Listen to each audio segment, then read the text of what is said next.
Dalam kesempatan lain beliau berkata, la yakmulu halud da'i ila rabbil alamin hatta yasira qawluhu wa fi'luhu hujjatan ala jami'il mu'minin. Artinya, tidak akan sempurna keadaan seorang dai yang mengajak orang ke jalan Allah Subhanahu wa taala sampai tutur kata dan perbuatannya dapat dijadikan sebagai contoh serta suri tauladan bagi semua orang. Tes satu. Bismillahirrahmanirrahim. Qala al-musannif rahimahullah al-Imam Abdullah Qutbil Irsyad bin Muhammad al-Haddad ila qawlihi radhiyallahu anhu la yakmulu halul da'i ila rabbil alamin. Tidak dikatakan sempurna keadaan ad-da'i.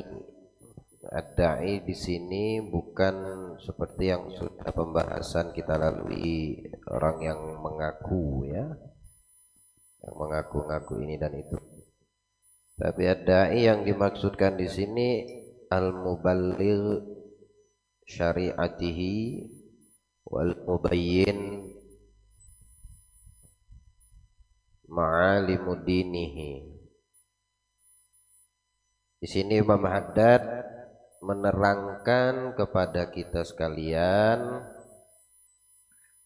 bagaimana semestinya keadaan seorang dai, muballigh, ustadz atau ustazah, alim, alimah di dalam mengajak umat manusia kepada kebaikan dan juga respon sebaliknya dari al-mudda'i ilaih, yang diajak. Ada yang mengajak, ada yang diajak. Kalau yang mengajak namanya da'i, kalau yang diajak namanya mudda'i ilaih. Ya. Nah, Imam Haddad menjelaskan kepada kita, pertama keadaan ad-da'i, orang yang mengajak. Dalam hal ini bisa dia seorang guru dikatakan, atau ustadz, ustazah, alim, ulama ya. Ini hal yang pertama. Seorang da'i, mudda'i ilaih, mereka tidak sampai kepada tingkat kesempurnaan di sisi Allah Subhanahu wa taala, Tuhan semesta alam, hatta yasiru qauluhu, sehingga menjadi pada dirinya siapa yang ngajak nih, qauluhu, ucapannya, perkataannya, wa fi'luhu, dan perbuatannya, perilakunya, hujjatan ala jami'il mu'minin, hujjah, tuntutan atas semua orang-orang yang beriman. Da'i, dia tidak akan sampai kepada kesempurnaan di dalam mengajak umat manusia kepada kebaikan sehingga ucapannya, perkataannya, dan perilakunya, tingkah lakunya ya, gerak-geriknya menjadi hujjah di hadapan orang-orang yang beriman semuanya. Makanya Rasul Shallallahu Alaihi Wasallam banyak sekali menjelaskan perihal dua golongan ini, terkhususkan kepada yang pertama, golongan pertama, orang alim. Ada yang pinter di atas mimbar, kalau berbicara berkata-kata, tapi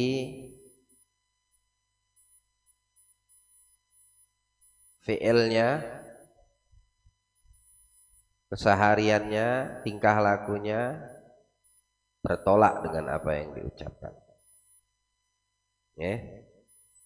Nah, di sini dikatakan alim madmum namanya.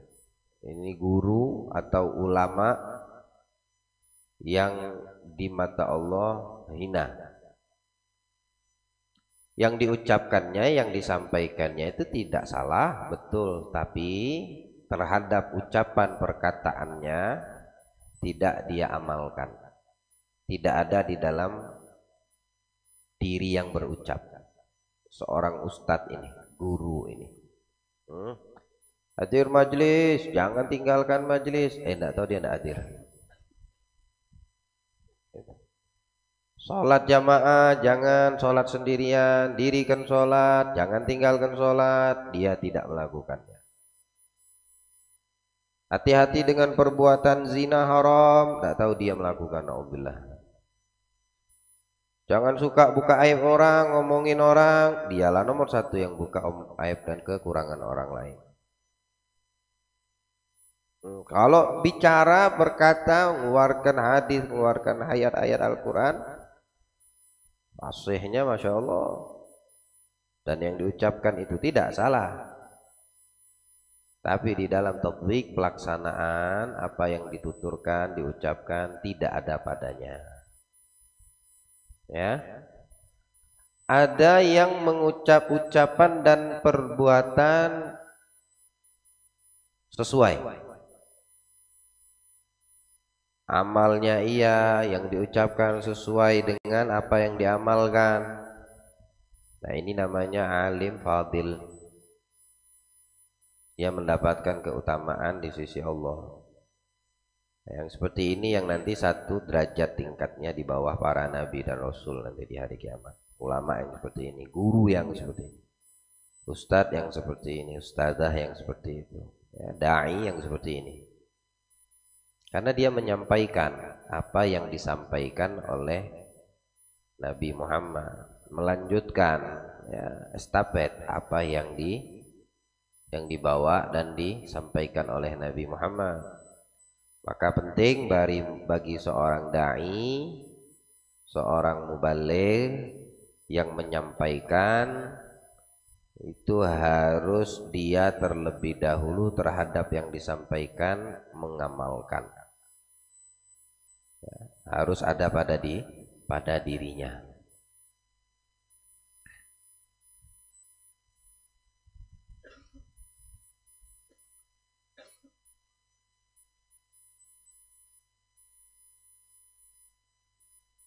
Terhadap orang-orang beriman yang mendengarkan yang tersampaikan kepadanya, dia menjadi hujjah atas apa yang disampaikan. Ilmu itu baik bagi seorang pelajar, penuntut ilmu, atau yang mengajarkan ilmu. Kedua-dua golongan ini, kelompok ini, yang mengajar atau yang belajar. Ketika kita mempelajari ilmu Allah, yang tidak tahu menjadi tahu, ya, yang tidak paham Allah kasih dia pemahaman. Setelah itu didapatkan, yang dibutuhkan satu, yang dibutuhkan oleh ilmu itu apa? Apa yang kamu dapatkan dari ilmu itu kamu amalkan. Karena kalau kamu dapatkan ilmu tapi tidak kamu amalkan, nanti pada hari kiamat tuh ilmu akan menuntut kamu. Dia akan menjadi hujjah.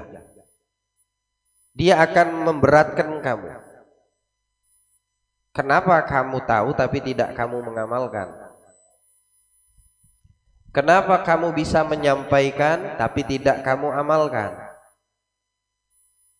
Jadi antara yang mengajar sama belajar terhadap ilmu yang mereka sampaikan atau yang mereka pelajari itu memiliki keterikatan yang kuat satu sama lain, baik yang menyampaikan ataupun yang tersampaikan. Yang menyampaikan namanya dai, apa? Ilmu yang disampaikan. Yang tersampaikan mudda'i ilaih, apa? Ilmu yang tersampaikan. Nah, jadi judulnya ini ilmunya. Ilmu ini akan menuntut yang menyampaikannya atau yang tersampaikan kepadanya. Lebih-lebih kalau ini perkara yang wajib, perkara yang fardu. Sholat 5 waktu. Ini semuanya wajib mendirikan, baik yang menyampaikan atau yang tersampaikan, baik bagi si pelajar atau yang mengajar. Kalau tidak lakukan oleh ini dua orang, yang mengajar atau yang belajar, maka yang dia dapatkan daripada ilmu tadi akan menuntut dia yaumul qiyamah. Oh, kalau gitu lebih baik Anda nggak usah belajar deh, lebih baik Anda nggak usah tahu. Berarti kamu lebih bodoh daripada orang yang tidak mengamalkan ilmu. Yang paling ditakuti iblis itu ahli ibadah bodoh, walaupun jumlahnya banyak, ketimbang orang yang alim. Ya. Itu yang paling ditakuti sama syaitan tuh orang yang bodoh. Udah bodoh di dunia, buta nanti di akhirat. Belajar, pahami yang fardu, jaga, pegang erat. Dalam hukum halal dan haram, kamu tahu ini halal, kamu tahu ini haram. Jangan pernah cari alasan untuk yang haram dihalalkan. Tapi kalau untuk perkara yang disunnahkan, yang dianjurkan, maksimalkan. Jadi mana beratnya? Di mana letak susahnya? Yang fardu jaga dah gitu. Jangan kasih kesempatan untuk kamu meninggalkan. Apalagi sengaja melakukannya, meninggalkannya. Yang disunnahkan, yang dianjurkan, maksimalkan juga dijaga. Tapi bukan berarti kalau seandainya kamu meninggalkan itu menjadi mudorot untuk dirimu. Beda dengan yang wajib. Perkara yang halal jelas, perkara yang haram. Nah ini yang banyak diterabas sama orang-orang yang sudah mengerti. Yang haram ini tetap aja disikat sama dia. Nanti pengetahuanmu terhadap yang haram yang kamu langgar, dia akan menuntutmu yaumul qiyamah. Kenapa? Karena kamu sudah tahu itu haram untuk dilakukan, tapi kamu tetap lakukan. Ini haram kalau tidak kamu lakukan, malah kamu tidak lakukan. Mestinya kamu lakukan. Haram kalau tidak dilakukan, meninggalkan sholat. Haram kalau tidak dilakukan. Maka lakukan, maksudnya dirikan itu sholat 5 waktu. Maka itu ilmu pengetahuanmu tentang halal dan haram, tentang fardu dan sunnah, itu tidak akan menjadi tuntutan untuk kita yang belajar dan yang mengajar. Sampai dikatakan undang, ajak, ud'un nas bi fi'lik qabla gaulik. Seorang dai yang mutamakin, yang dikatakan seorang murabbi, itu dia mengajarkan apa yang mesti dia ajarkan, mengajak kepada siapa yang seharusnya diajak. Di dalam tutur katanya, ilmu yang disampaikan, amalnya terlebih dahulu sebelum ucapannya. Kalau kamu dapatkan semisal ini, maka pantas untuk kamu jadikan dia murabbi. Karena kalau yang bertutur kata, berucap, pintar, mengatur bahasa itu banyak. Dia mengucapkan kemudian baru dia mengamalkan. Oke, nggak apa-apa, nggak jadi masalah. Tapi sosok murabbi yang bagaimana? Yang mengamalkan sebelum mengatakan. Ada murabbi. Guru banyak, tapi murabbi tidak banyak. Guru itu banyak dan memang kamu harus banyak berguru. Apa semua guru mau dijadikan itu murabbi? Nggak bakal bisa. Kamu hanya bisa mendapatkan satu murabbi. Yang dikatakan murabbi itu diantara alamat dan tandanya dia beramal sebelum dia berucap. Kamu akan melihat dan mendapatkan apa yang keluar daripada ucapannya, nasihatnya, anjurannya. Kamu akan dapatkan itu ucapan setelah kamu mendapatkan dari dirinya itu pengamalan. Sebelum diucapkan dia udah ngamalkan dulu. Sholat berjamaah, tak tahu dia tidak sholat berjamaah. Nah ini tidak bisa dikatakan dan tidak layak untuk dijadikan murabbi. Udah sebatas guru aja yang seperti itu. Coba jadinya guru aja. Kamu ambil timba ilmu darinya, pelajari hukum yang difahami dan diajarkannya. Kemudian setelah dia berbicara baru dia mengamalkannya. Murabbi itu sebelum berucap sudah ngamalkan.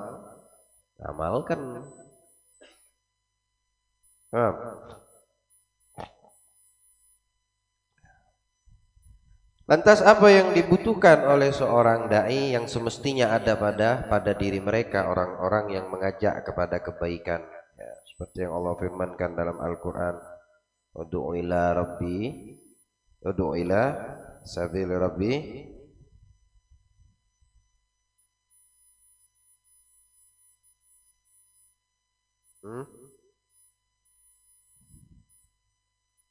ud'u ila sabili rabbika bil hikmah wal mau'izati hasanah, ya.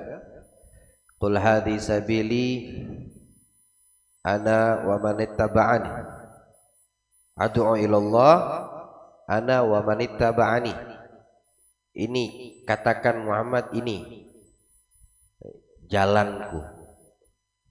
Mengajak kepada umat manusia sampai kepada Allah, mengenalkan siapa Allah, mentauhidkan kepada mereka Tuhan mereka, yaitu Allah. Nah ini jalannya seperti ini kata Allah. Apa yang dicontohkan oleh Nabi Sallallahu Alaihi Wasallam itu jalan yang didatangkan oleh Allah.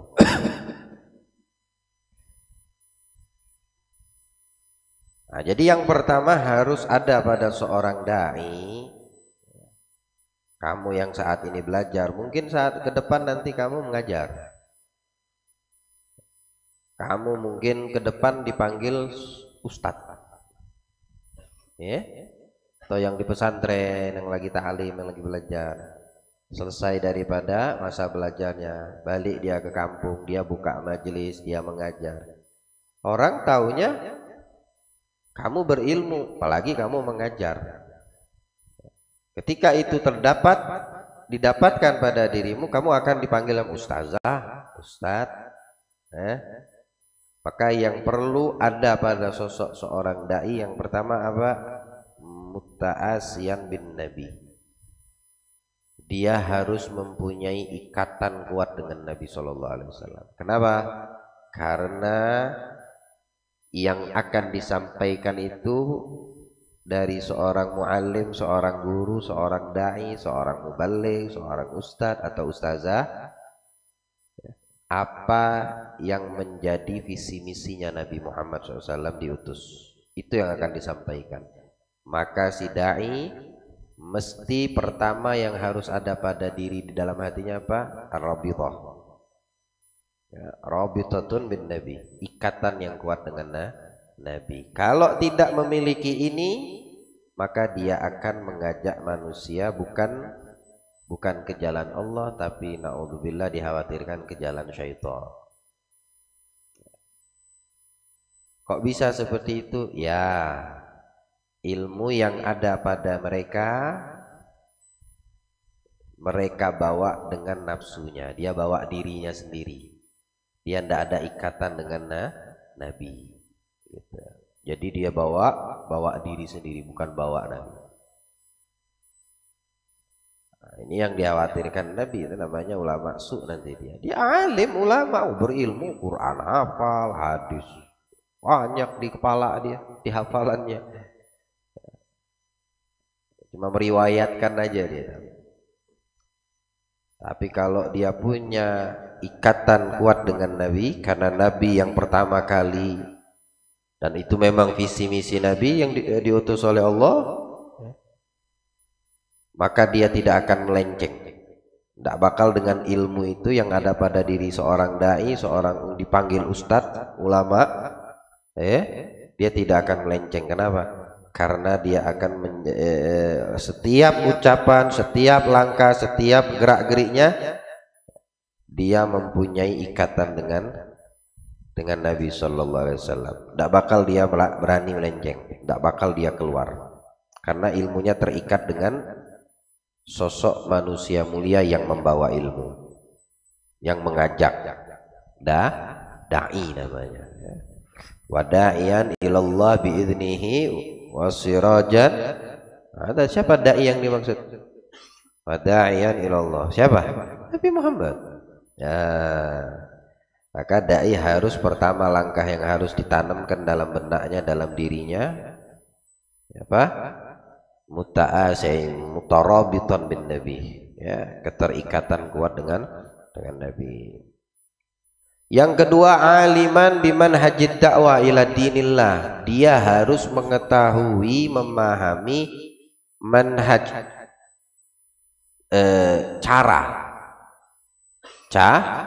cara di dalam berdakwah untuk mengajak orang ke agama Allah, untuk mengenalkan manusia kepada Allah dan kepada Rasul Sallallahu Alaihi Wasallam. Dia harus tahu, mempunyai apa namanya, strategi, ya. Manhaj itu jalan, ya, manhaj itu jalan yang lebih pantas disebut, ya, metode, ya. Dia harus tahu, nah dia harus kuasai bagaimana caranya kalau dakwah dengan orang-orang ahli mungkar,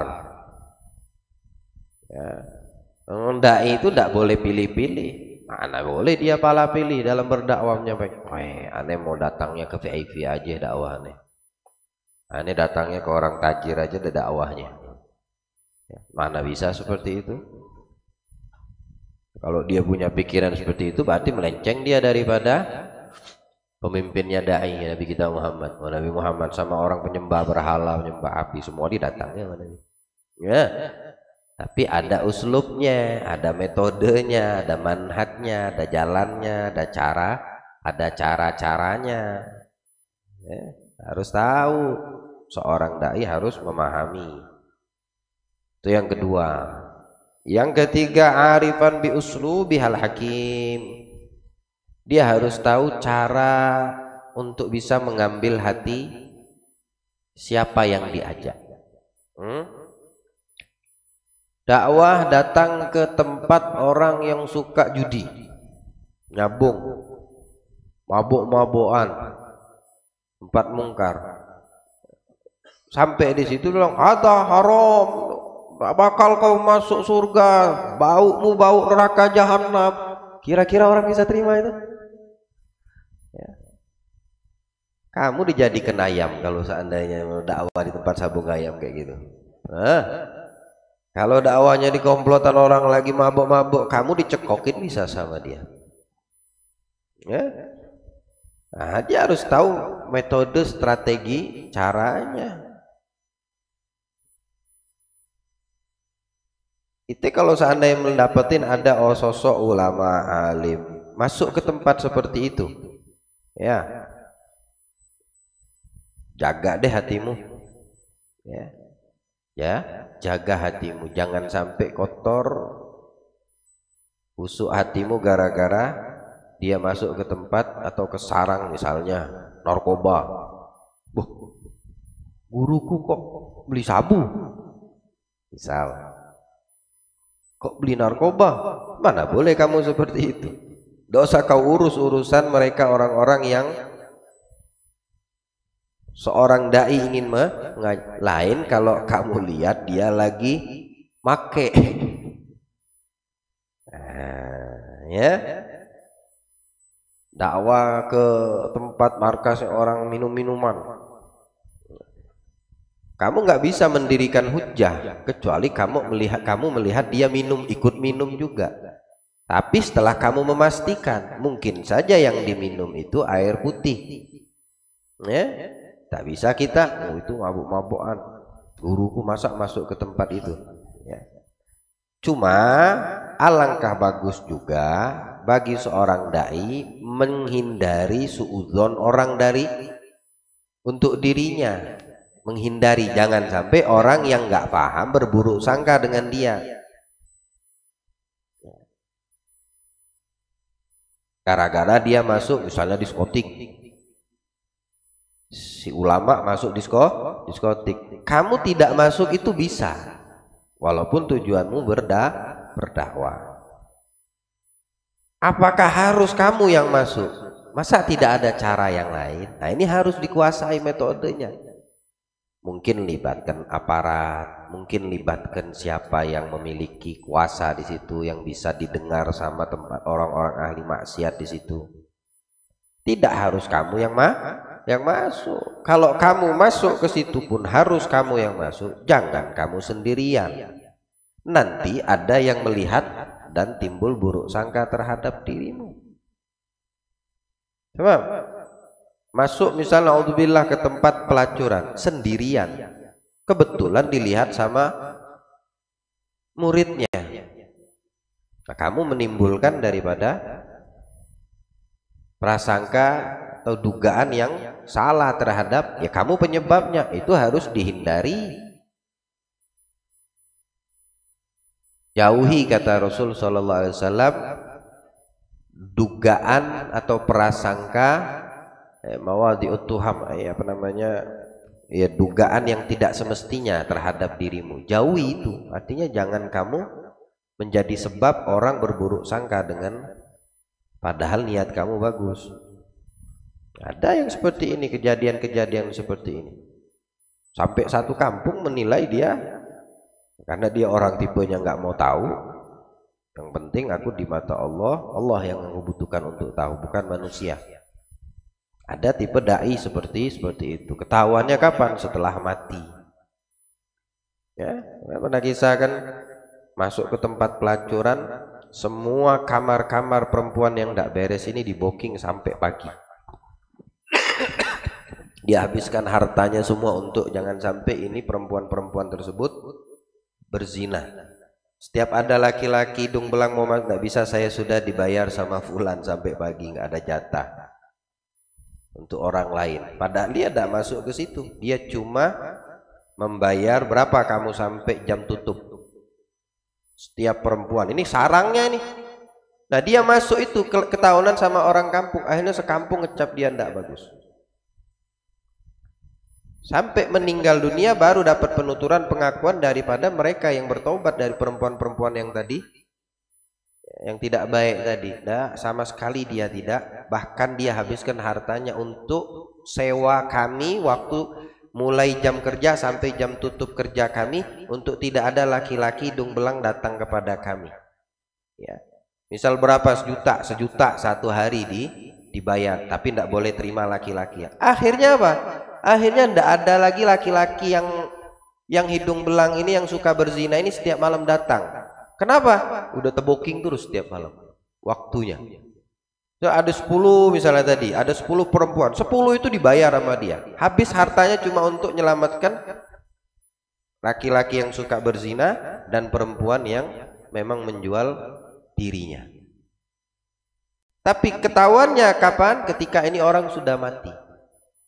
Ketika dia sudah mati, semua itu satu kampung yang tempat pelacuran ini bertobat kepada Allah.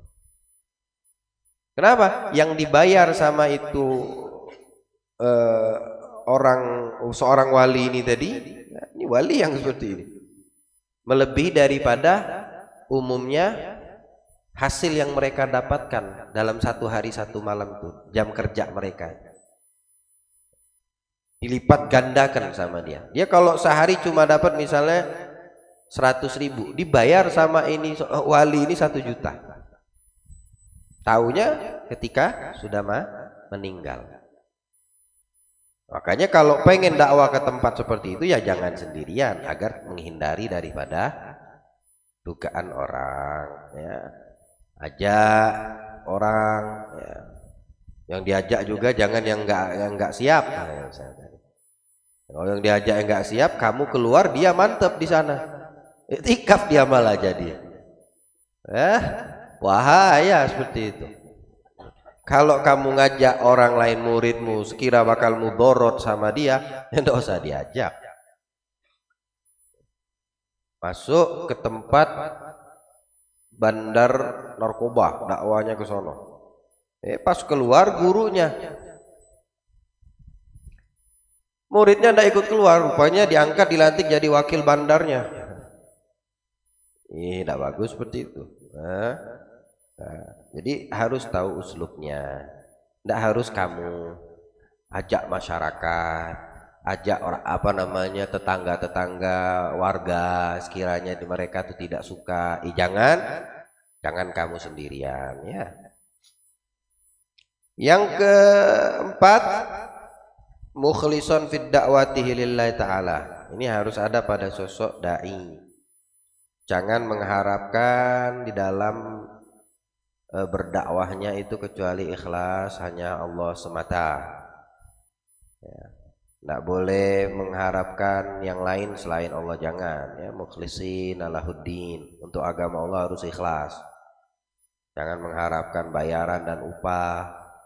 Ya, jangan mengharapkan ini dan itu.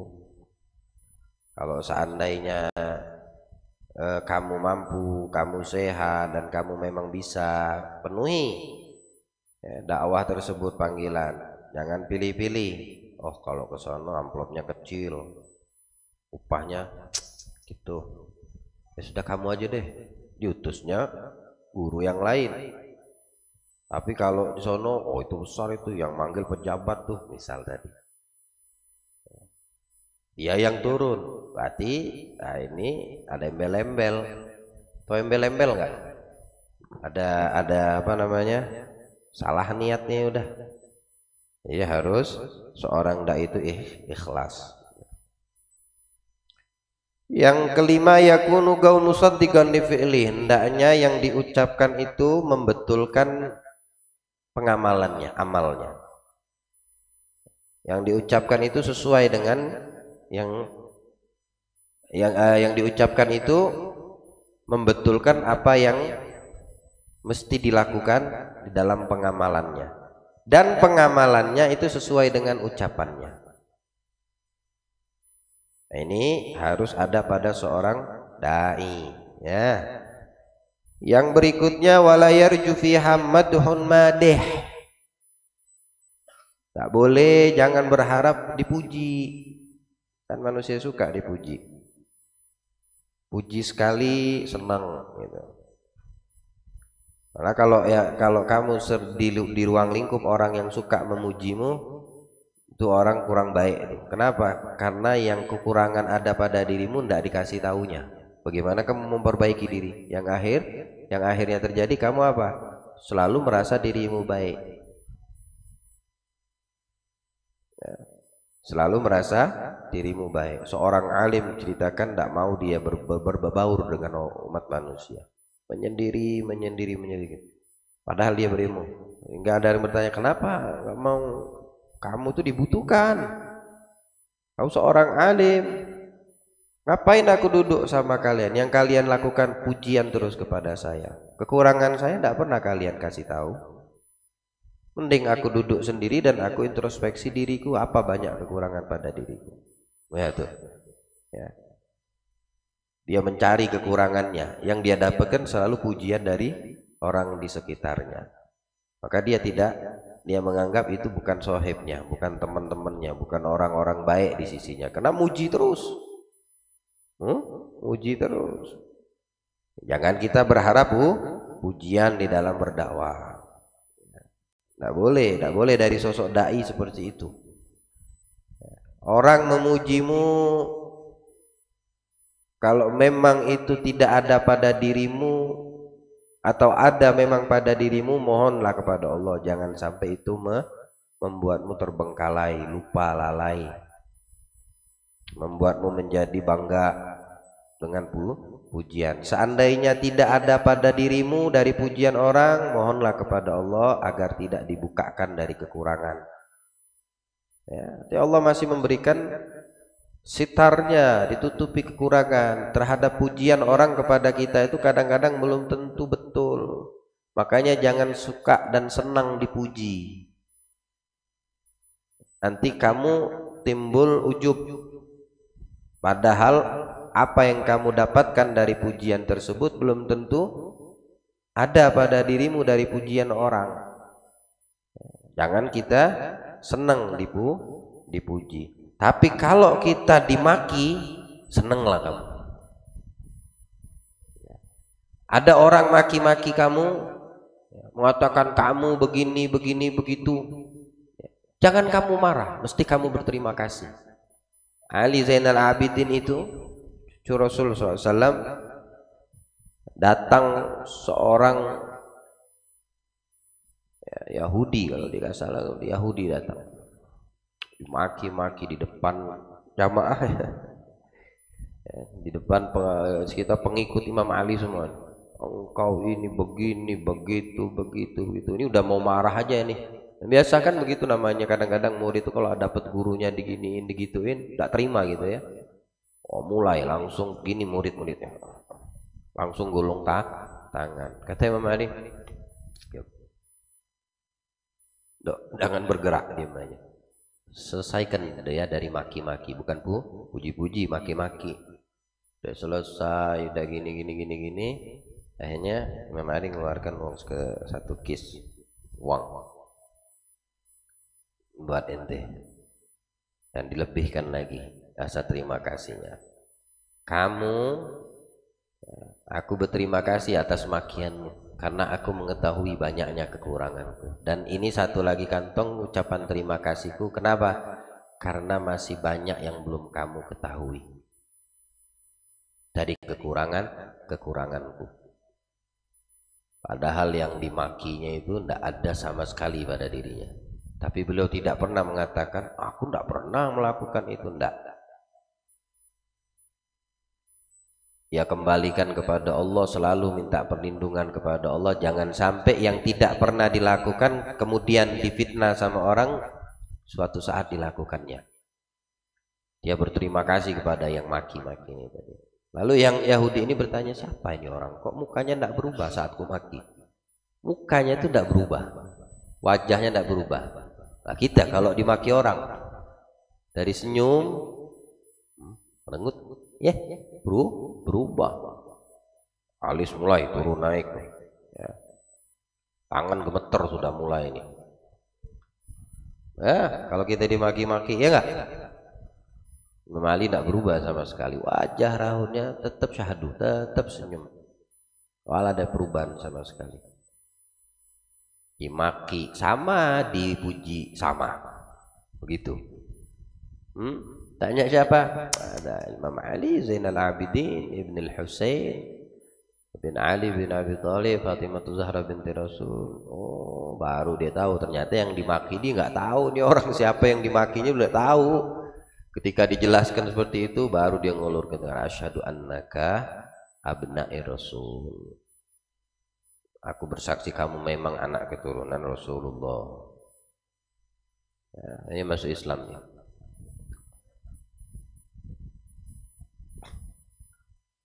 Jadi jangan berharap pujian orang yang memuji, wala yakhafu biha laumata laim. Jangan juga kita takut untuk dimaki.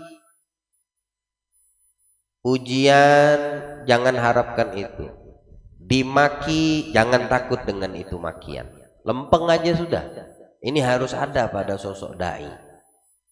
Ya. harus ada pada sosok seorang dai yang mengajak kepada kebaikan. Kalau semua ini syarat ada pada seorang dai, fahadha huwa da'i alladhi biqauli wa fi'il yantafi'un nas. Maka dai ini dengan ucapan dan perbuatannya akan mendatangkan banyak manfaat terhadap manusia. Dia akan mendatangkan banyak kebaikan terhadap manusia. Ini untuk hal dai ya. Kemudian apa di antara uslub yang harus kita ketahui bagi seorang dai, seorang ustadz, seorang ustadzah? Jangan pernah cepat memvonis, menyalahkan apa yang disampaikan atau yang didengarkan. Ya kalau memang sudah ada hukumnya, tidak apa-apa. Tapi kalau kamu masih ragu, jangan cepat ambil keputusan. Kecuali kalau memang sudah ada ketetapan atau hukumnya, sudah terbentuk hukum. Karena kalau langsung main vonis nanti timbul salah paham. Dan kesalahpahamanmu itu membingungkan umat manusia di sekitarmu. Ya. Apalagi yang berikutnya, mengajak umat manusia kepada Allah itu dengan hikmah, dengan mau'idhah, dengan nasihat yang baik, dengan lemah lembut. Nggak boleh kasar. Kayak tadi kita contohkan, ya oh ada haram, masuk neraka kamu, jangan. Ya, tidak boleh keras kayak gitu, harus pelan-pelan, harus dengan lemah lembut. Kan Nabi Musa itu diutus Allah dengan Fir'aun, bahkan diperintahkan Allah harus dengan layyin, dengan ucapan yang lemah lembut. Nah, ini yang harus ada pada sosok seorang dai.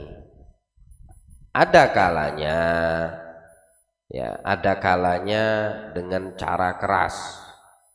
Tidak semua itu harus lemah lembut, tapi ada kalanya, tapi tidak seringan. Ya.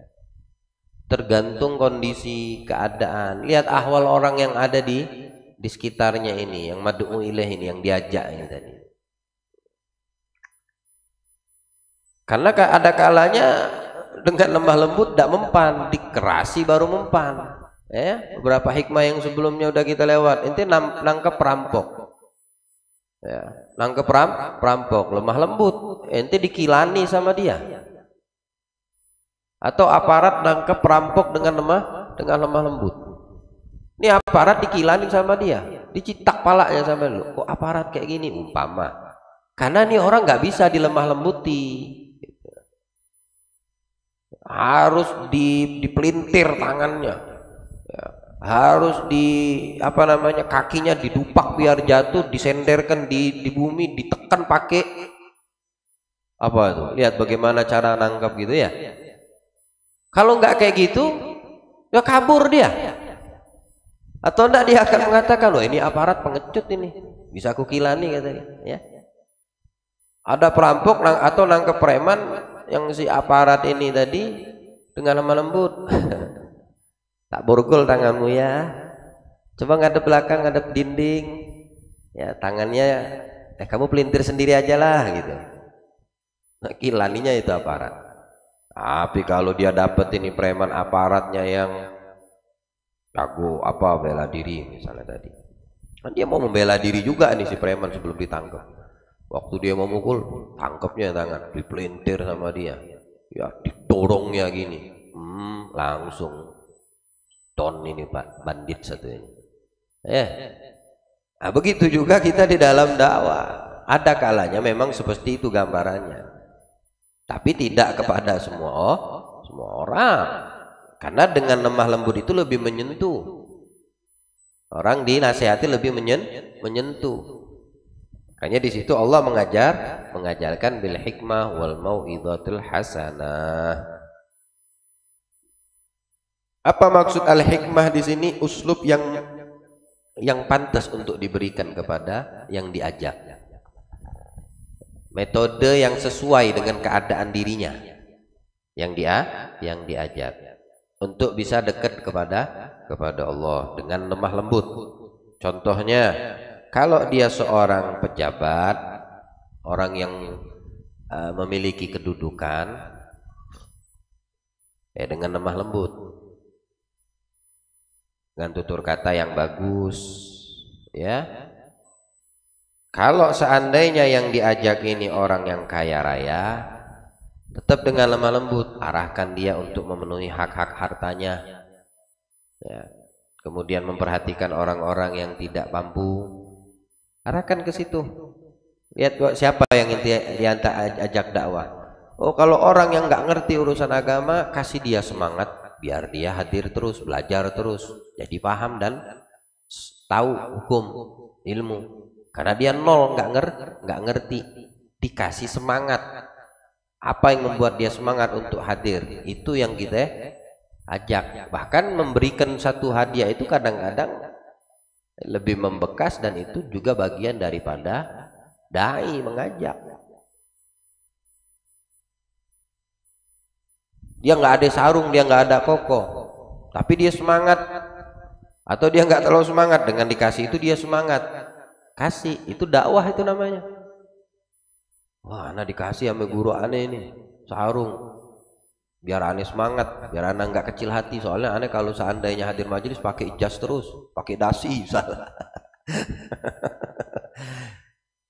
Malu kepada yang lain pakai sarung, pakai gamis, pakai kopi, ya aneh pakai dasi, pakai kopi koboi. Dia malu, minder, tapi dia tetap datang. Cuma minder, kesian, dilihat sama udah besok dibeliin sarung. Ya ada dakwah namanya. Jadi semangat dia. Yang tadi pakai dasi duduk di luar, ketika dapat sarung baju duduknya di depan. Nah, kasih syal duduk di samping, kurang ajar tuh.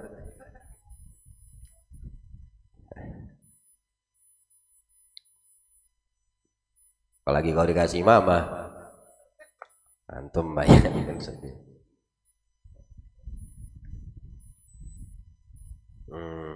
Kalau mengajaknya, yang diajak siapa? Orang fakir, orang miskin. Ya sabarkan, ajarkan kepada mereka qanaah, rasa cukup dengan sedikit rezeki dari Allah, ya. Tergantung keadaan yang harus dipahami oleh seorang dai. Ya. Kalau yang diajarkan adalah para penuntut ilmu, kasih dia semangat dan ikhlas di dalam mendapatkan ilmu. Kalau yang diajarkan adalah ustadz, jadi ustadz ngajar ustadz, ulama ngajar dai. Ya.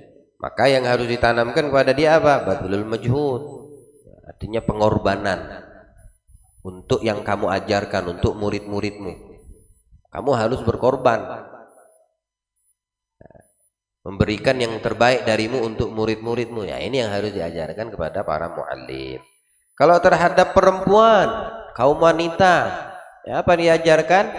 Al-haya wal iffah. Timbulkan fitrah yang hilang daripada perempuan, khususnya di zaman kita saat ini.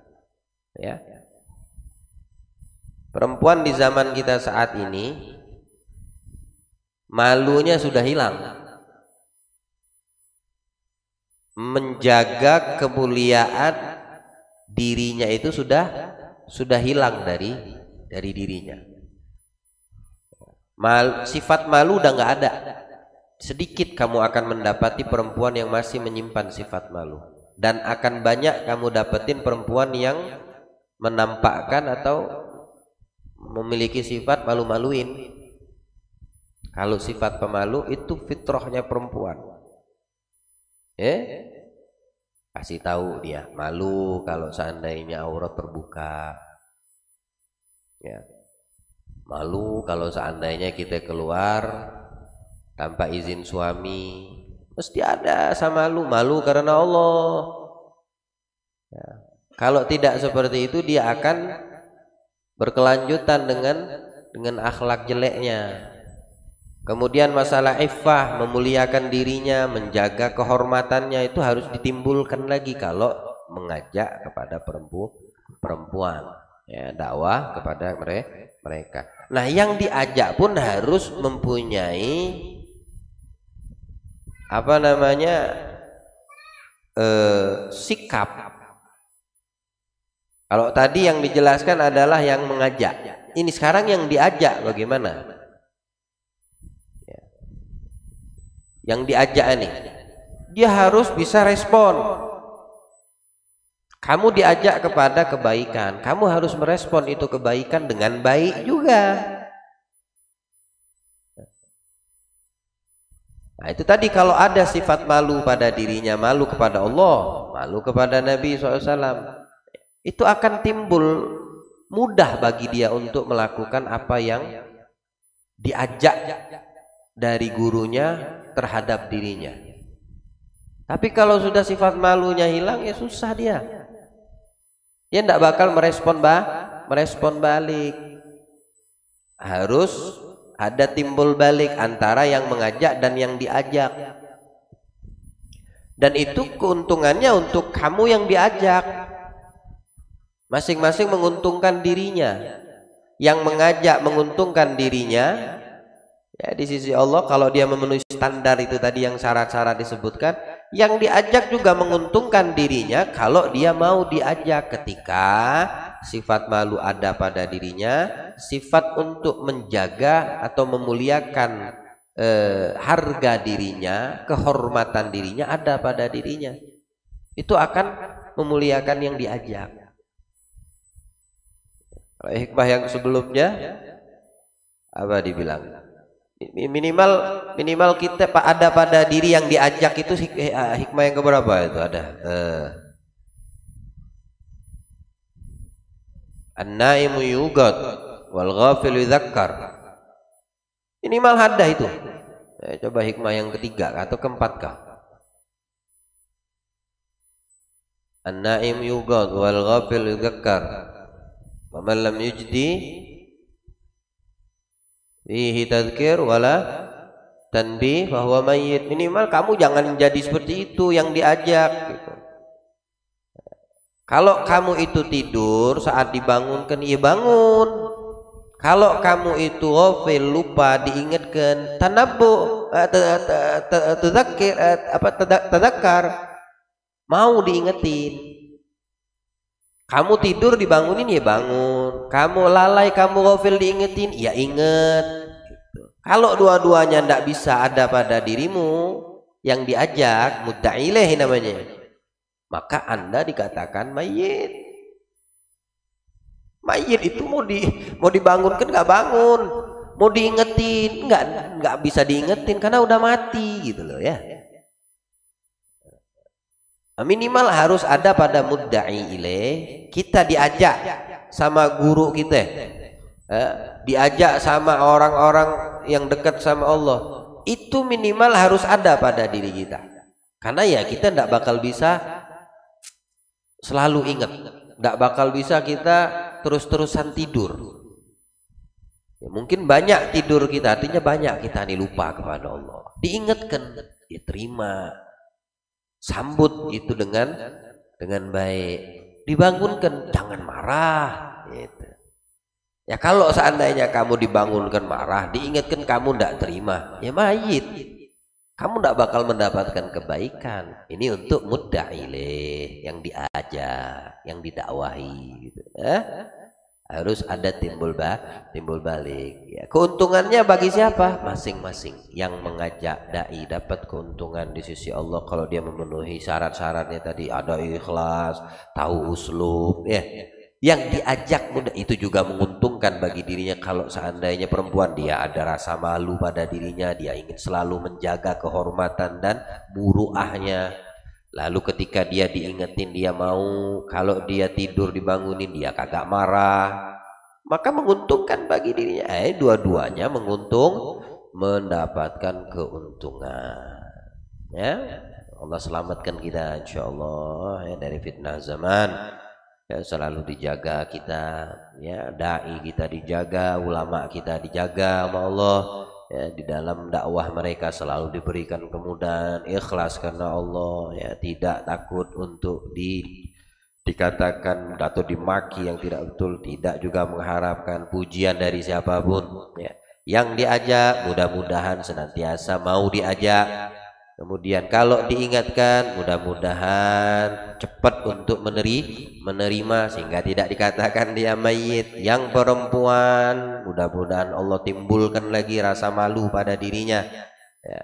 Dan senantiasa ingin menjaga muruah, kehormatan daripada fitrahnya seorang wanita. Amin ya rabbal alamin. Sallallahu alaihi wasallam Muhammad khatamin nabiyyin wa alihi wasallam. Alhamdulillah rabbil alamin.